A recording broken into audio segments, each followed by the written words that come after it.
Uttarkashi has seen the biggest cloud burst that we have seen in recent times during this ongoing monsoon season. The monsoon fury of the natural calamity that's taken place in Uttarkashi's Dharali area. This was a cloud burst that within minutes resulted in a flood-like situation that resulted in houses being completely swept away. A cloud burst in Uttarkashi, a major cloud burst that has taken place. This literally triggered flash floods and a landslide in the district of Uttarkashi, washing away a village and leaving several people missing. Screams and cries can be heard of the terrified residents who could be heard as that cloudburst caused that massive destruction in the state's Dharali region in Uttarkashi, the catchment area of the Kheer Ganga river, leading to raging floods sweeping multiple houses, and that devastation that has been widespread. We're talking about 50 to 60 people who are believed to be missing, and this is the area when we talk about the Kheer Ganga river in Dharali. This is the main stop of Gangotri Dham. 20 to 25 hotels and homestays have been destroyed due to this flood. Homes have been destroyed. They have been swept away because of the cloudburst that resulted in the debris of the mountain coming down in the form of a flood that resulted in mass destruction and devastation. If you can just hear, if we can play for you the sounds of people yelling, screaming, literally asking for help in this time of need.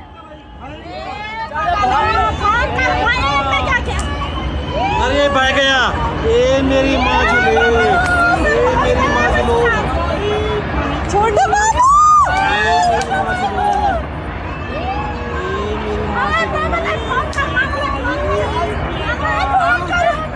मामा चलेगा safe जगह, मामा चलेगा safe है, मंदिर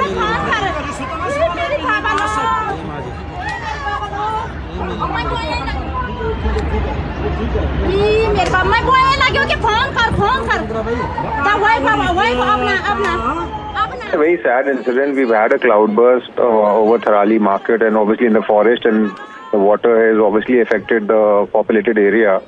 The state government has moved all its possible machinery for rescue over there. We've also moved the army people from Harsel because of the inclement weather.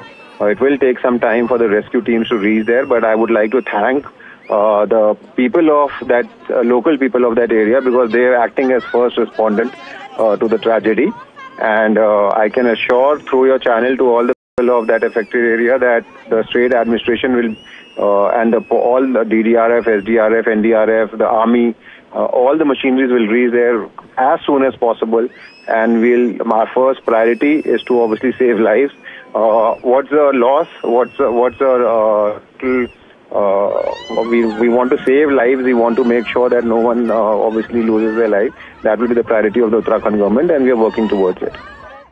Right, now let's just, this was the authority, the minister in Uttarakhand, speaking on how rescue operations are going to be carried out, and the focus is to save lives. Kishore joining us. Kishore, time is of complete essence here in order to save as many lives as possible as we can here. सुनाई दे रहा है जो लोग they're literally crying, screaming, yelling for help.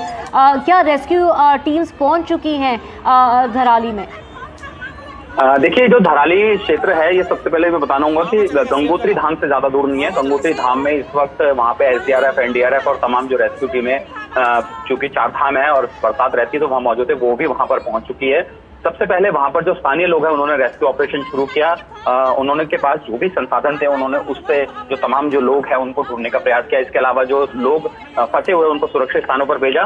जिस तरीके से video है, video में कई महिलाएं बोल रही है कि वो ये तक बोल रही है कि फोन किया जाए, उन लोगों को बताया जाए या फिर आवाज दी जाए, और वो लगातार इस बात की कोशिश कर रही है और इस बात की बता रहे हैं कि कैसे उन लोगों को बचाया जा सके कि फ्लड आ रहा है ऊपर। लेकिन हालांकि फ्लड की जो स्पीड थी वो काफी तेज थी, काफी ढाल है, डीप जो पूरा वैली है वहां पे ये बड़ा नुकसान हुआ है। लेकिन अभी फिलहाल जो रेस्क्यू टीम है वहां पहुंच चुकी है, क्योंकि वहां से ज्यादा दूर नहीं है गंगोत्री धाम, और गंगोत्री धाम से जो SDRF की तमाम टीमें हैं, जो लोकल पुलिस है, वो वहां पर रेस्क्यू लेके वहां पर टीमें पहुंची हुई है लगातार। और और टीमें भेजी जा रही है। हर्षिल में, चूंकि हर्षिल में इंडियन आर्मी का बेस कैंप है, हर्षिल से भी इंडियन आर्मी, आईटीबीपी, इसके अलावा अन्य जो फोर्सेज है उनको भेजा जा रहा है।